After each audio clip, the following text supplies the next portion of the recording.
কি মনে করেন ১৯৪৫ সালের ১৮ই আগস্টে তাইকুর বিমান দুর্ঘটনাতেই সবকিছু শেষ হয়ে গিয়েছিল? ওটাকে সেলিব্রেট করার দিন, কেননা আমি ওটাকে নামকরণ করেছি ন্যাশনাল কোভার্ট অপারেশন ডে।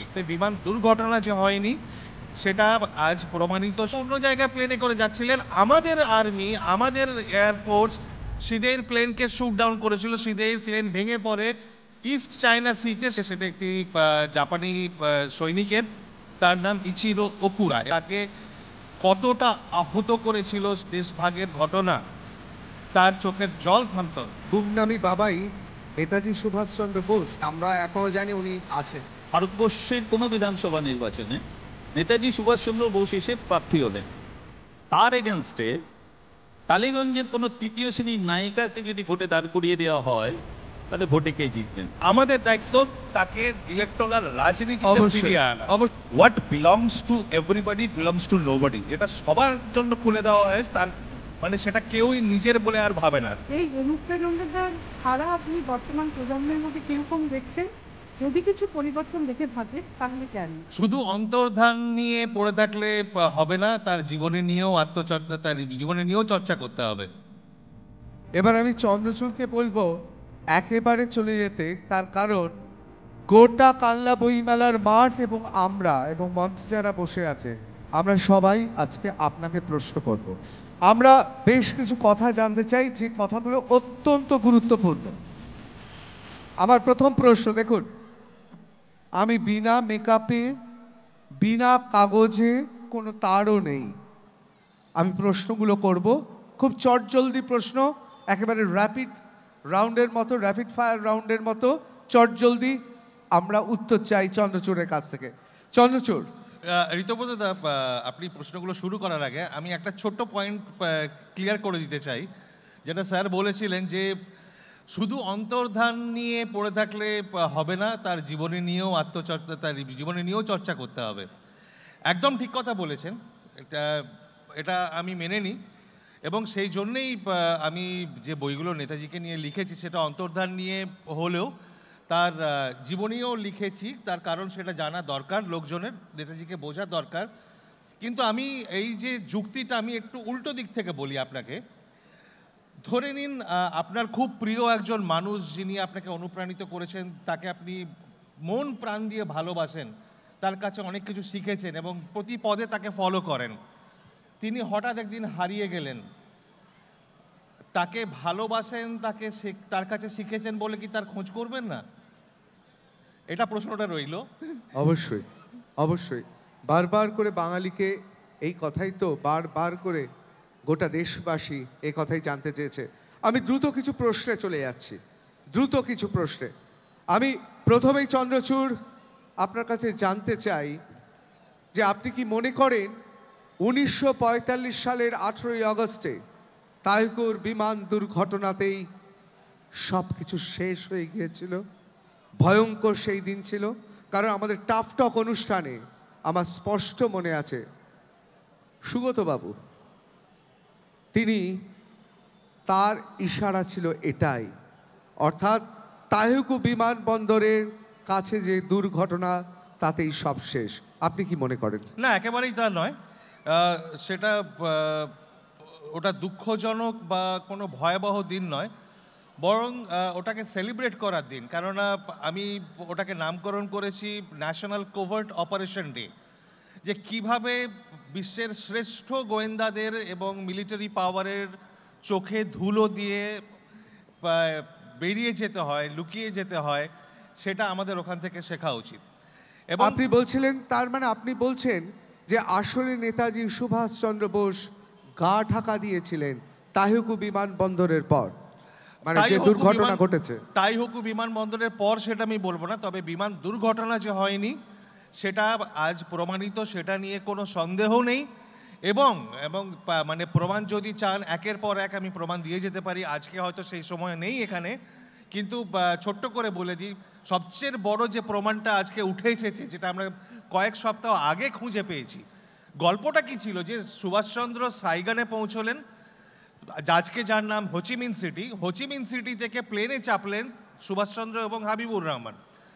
সেই প্লেনে যাচ্ছিলেন লেফটেন্যান্ট জেনারেল সুনামাসা শিদেই, যিনি মাঞ্চুরিয়াতে জাপানিজ আর্মির চার্জ নিতে যাচ্ছিলেন। রাশিয়ার সঙ্গে যুদ্ধ চলছিল তখন। কথা ছিল শিদেই নেতাজিকে মাঞ্চুরিয়া অবধি নিয়ে যাবেন।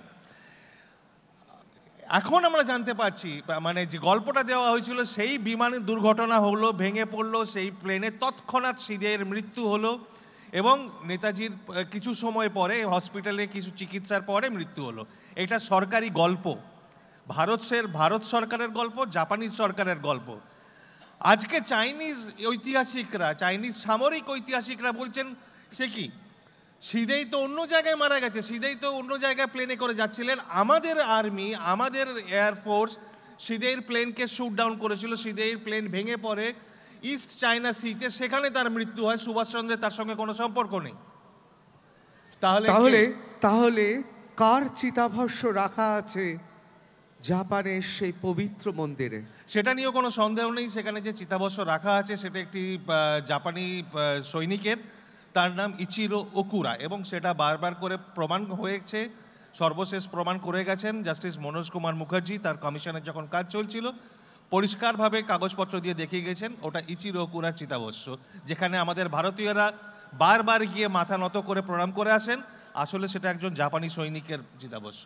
তাহলে আমাদের প্রশ্ন, 1947 সালে 14ই আগস্ট মধ্যরাত থেকে 15ই আগস্ট সকালবেলা পর্যন্ত যখন দেশ স্বাধীন হচ্ছিল, যখন নেহেরু, জিন্না, মহাত্মা গান্ধী এবং অবশ্যই 3টে দেশের জন্ম হচ্ছে, অবশ্যই এখন 2টো দেশ বলবো, তার কারণ পশ্চিম পাকিস্তান এবং পূর্ব পাকিস্তান এবং ভারতে, সেই সময় নেতাজি দেখছেন তার চোখের সামনে দিয়ে দেশ স্বাধীন হচ্ছে।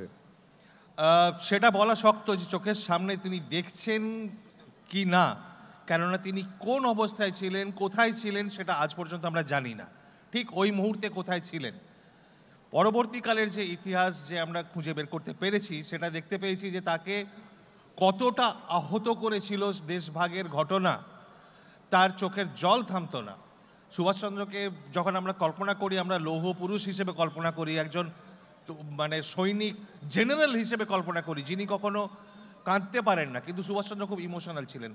দেশভাগের ঘটনা তাকে ভেঙে দিয়েছিল, ভেতর থেকে অন্তর থেকে তিনি ভেঙে পড়েছিলেন। সেই ঘটনা তিনি কখনো স্বীকার করতে পারেননি এবং তার জন্য অত্যন্ত বিটার হয়ে পড়েছিলেন।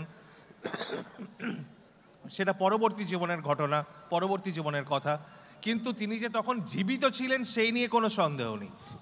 তাহলে কি আমরা ধরে নেব গুমনামি বাবাই নেতাজি সুভাষচন্দ্র বোস? আদৌ এর কোনো অকাট্য যুক্তি আছে? নিশ্চয়ই অকাট্য প্রমাণ রয়েছে। আজকে হয়তো ছিল না 10 বছর আগে, কিন্তু আমরা যে গবেষণা করে যে পর্যায়ে পৌঁছেছি, যে প্রমাণ আমরা জোগাড় করতে পেরেছি, তার ভিত্তিতে বলতে পারি আজকে তা নিয়ে মানে 0.5% কোনো সন্দেহ থাকার কথা নয়, উচিত নয়। এত রাজনৈতিক দল আছে, কেন্দ্রে এবং রাজ্যে ক্ষমতা বারবার বদল হয়েছে, কিন্তু আজ পর্যন্ত নেতাজির সেই নিষিদ্ধ ফাইলগুলো কেন সর্বসমক্ষে দেখানো হচ্ছে না? কি মনে হয়? এই প্রশ্নের উত্তরটা সেই দলীয় রাজনৈতিক মুখপাত্ররাই বলতে পারবেন ভালো, কিন্তু আমরা বাইরে থেকে যেটুকু বুঝতে পেরেছি যে আজ পর্যন্ত যে ধরনের দাবি ওঠার কথা, কেননা যে কোনো দেশের সরকার তখনই কোনো পদক্ষেপ নেন যখন তার দাবি ওঠে জনগণের মধ্যে থেকে। ফলে আমরা বারবার যেটা চেষ্টা করে যাচ্ছি, যেটা সবাইকে বোঝানোর, যে যতক্ষণ না আপনারা দাবি তুলছেন, যতক্ষণ না আপনাদের আওয়াজ সরকারের কাছ অবধি পৌঁছচ্ছে, কেননা সুভাষচন্দ্রের প্রতি ভালোবাসা শ্রদ্ধার কোনো অভাব নেই। আপামর জনগণ তাকে ভালোবাসেন, শ্রদ্ধা করেন, তার প্রতি আজকে শুধু মানে 23শে জানুয়ারিতে আমরা বলি, মজা করে বলি যে নেতাজি পুজোর দিন, যেমনি কালী পুজো, দুর্গা পুজো হয়, তেমনি নেতাজি পুজো হয়, কিন্তু সেটা ছেড়ে দিলেও সারা বছর মনে যে জায়গা উনি করে নিয়েছেন সেইটাকে আপনারা মন থেকে বের করে নিয়ে এসে, অনেকে বলেন নেতাজি আমাদের অবশ্যই সময় খুব কম, আমি দ্রুত চলে যাচ্ছি। কোনো প্রশ্ন? চন্দ্রচূড়,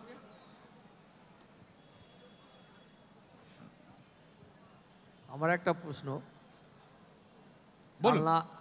কালনা যে বইমেলা হচ্ছে, মানে আপনার কালনা বইমেলা আমরা 4 বছর পা রাখছি, কিন্তু নেতাজি নেতাজিকে নিয়ে আমরা যে চিন্তা ভাবনা করেছিলাম যে নেতাজিকে নিয়ে যে আলোচনা হবে সেই আলোচনায় আপনি থাকবেন এবং আমাদের সাথে যারা আছে এবং শ্রোতারা থাকবেন। শ্রোতাদের কাছে ওদের কিছু বলার ম্যাটার আছে, কিন্তু ওরা যেহেতু সময়টা অনেকটা অতিক্রম হয়ে গেল, কিন্তু নেতাজির লাস্ট যে মানে আমরা এখনও জানি উনি আছেন, কিন্তু সে মানে আমাদের ভারতবর্ষেতে এসেছেন না উনি বাইরেই আছেন, সেটা আপনার কাছে জানতে চাই। নেতাজি কোথায় ছিলেন? যেটুকু আমরা গবেষণা করে খোঁজ করে বের করতে পেরেছি যে 1950-এর দশকে উনি ভারতে ফিরে আসেন এবং সেখানে 1985 সাল অবধি তিনি ভারতে ছিলেন, যখন 1985 সালের 16ই সেপ্টেম্বর তার মৃত্যু হয়। তার ওই যে নাম দেওয়া হয় উত্তরপ্রদেশের পত্রপত্রিকায় মিডিয়াতে যে নামটা আছে গুমনামি বাবা, এটা তো 1985 পরে দেওয়া হয়। ওনার সেরকম বিশেষ কোনো নাম ছিল না, আর কেউ ভগবানজি বলতেন, কেউ পর্দেওয়ালা বাবা বলতেন, কেউ অন্যান্য নামে ডাকতেন, কিন্তু উনি যে নেতাজি সেটা নিয়ে আজকে কোনো সন্দেহ নেই। ফলে তার জীবনের যে অবসান হয় যেদিন, সেটা হলো 1985 সালের 16ই সেপ্টেম্বর। চন্দ্রচূড়বাবু, আমার জাস্ট দুটো কোশ্চেন। বলুন। ভারতবাসী হিসাবে আমি একজন ভারতবাসী হিসাবে, গবেষক হিসাবে না, আমার দুটো কোশ্চেন আছে। ঠিক এই মুহূর্তে ভারতবর্ষের কোনো বিধানসভা নির্বাচনে নেতাজি সুভাষচন্দ্র বোস এসে প্রার্থী হলেন, তার এগেনস্টে টালিগঞ্জের কোনো তৃতীয় শ্রেণীর নায়িকাকে যদি ভোটে দাঁড় করিয়ে দেওয়া হয়, তাহলে ভোটে কে জিতবেন? প্রথম প্রশ্ন।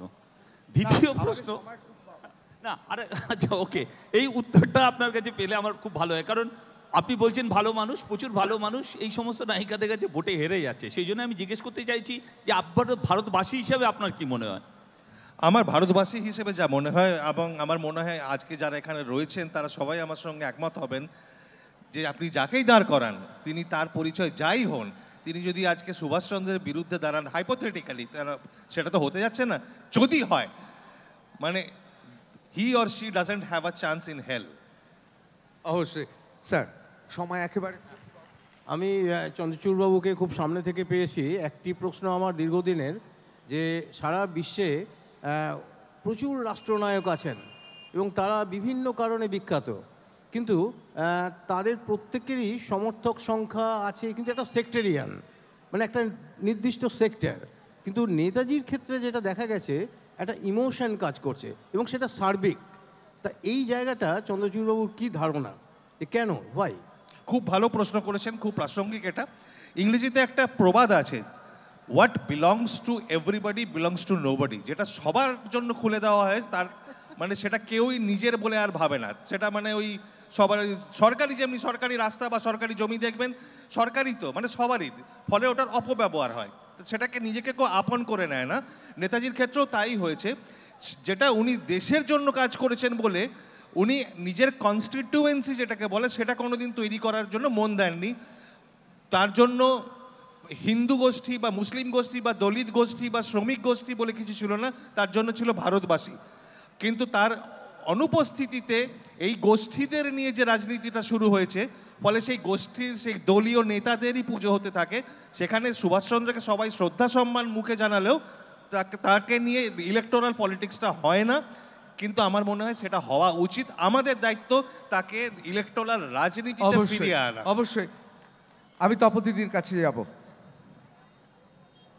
সময় খুব অল্প, আমি আপনাদের কাছে যেতে পারছি না, তার কারণ ইতিমধ্যেই আপনারা জানেন পরবর্তী অনুষ্ঠানের শিল্পী অনেকক্ষণ অপেক্ষা করছেন। আমি তপতিদি। আজকে এই আলোচনার সময় আমরা খুবই এনলাইটেন্ড হলাম। আমার একটা খুব সহজ প্রশ্ন এবং আজকের বিষয়ের সঙ্গে একটু প্রাসঙ্গিক, সেটা হচ্ছে যে একটু আগে আপনার সাথে আমার আলোচনা হচ্ছিল যে নেতাজি মানেই অনুপ্রেরণা বলে আপনি বললেন এবং আমরা অনেকেই বললাম। তো এই অনুপ্রেরণাটার সারা আপনি বর্তমান প্রজন্মের মধ্যে কীরকম দেখছেন? যদি কিছু পরিবর্তন দেখে থাকেন তাহলে কেন? আমি দেখছি, কারণ আমি লোকের সঙ্গে খুব ক্লোজলি কাজ করি এবং আমরা যত জায়গায় যাই, যত লোকের সঙ্গে মেলামেশা করি, কথা বলি, আলোচনা করি, যে জিনিসটা আমার সবচেয়ে বেশি ভালো লাগে সেটা হচ্ছে যে ইউথ, ইয়াং জেনারেশন, তাদের মধ্যে যে উৎসাহ, তাদের মধ্যে জানার যে আগ্রহ এবং কিছু করার যে আগ্রহ, সেটা মানে অসম্ভব রকমের ভালো। আমি একটা স্ট্যাটিস্টিক্স দিয়ে বলে দিচ্ছি আপনাকে, আমার ফেসবুক বা সোশ্যাল মিডিয়া ফলোয়ার কাউন্ট দিয়ে ছোট্ট statistics, but it tells you something. মানে 30 বছরের কম বয়সী যারা, তার 75% হচ্ছে সেই বয়স গ্রুপের, মানে 15 থেকে 30-এর মধ্যে। ফলে আপনারা বুঝতে পারছেন যে নতুন জেনারেশন, অবশ্যই এটা খুব আশার কথা। আমি একেবারে শেষ সময়, দর্শকদের অনেক প্রশ্ন ছিল আমি জানি, আমি আপনাদের শিল্পী অনেকক্ষণ অপেক্ষা করছে, আমাকে অনুষ্ঠান শেষ করতে হচ্ছে। আমার শেষ পর্যন্ত একটাই প্রশ্ন, যেটা আমার মনে হয় গোটা কালনা বইমেলার প্রশ্ন। আপনি বলছেন গুমনামি বাবাই ছিলেন আমাদের নেতাজি, একদম। তাহলে কেন তিনি তাহলে সংসারে, রাজনীতিতে, দেশের কথা, দেশনায়ক হিসেবে তার যে ভূমিকা, সেই ভূমিকায় তাকে দেখলাম না? কেন তিনি চুপ করে থাকলেন? নেতাজি তো ভয় পান না? নেতাজি ভয় পেয়ে, রাষ্ট্রশক্তির ভয় কোথাও লুকিয়ে থাকবে, এ তো নেতাজির চরিত্রে নেই। তাহলে তিনি কি করছিলেন? এইটা হচ্ছে ঋতব্রতদার সাংবাদিক সত্তা, যে জটিল প্রশ্নের 30 সেকেন্ডের বাইট দিতে হবে, উত্তর দিলে সন্তুষ্ট হলে উত্তর ভালো লাগবে, তা নাহলে হবে না। কনন্ড্রাম বলে যে বইটা লিখেছি, সেটা প্রায় 1000 পাতার বই। এই প্রশ্নের উত্তর দিতে গিয়ে 200 পাতা খরচা করেছি, সেটা ঋতব্রতদা আমাকে 30 সেকেন্ডে জবাব দিতে বলছেন। কেমন করে দেব? এর একটা উত্তর নেই, অনেক কারণ আছে। তার উত্তর আপনাকে বলবো, আপনারা দয়া করে বইগুলো পড়ুন, আপনাদের কাছে সব বিষয় পরিষ্কার হয়ে যাবে। অবশ্যই, অসংখ্য ধন্যবাদ।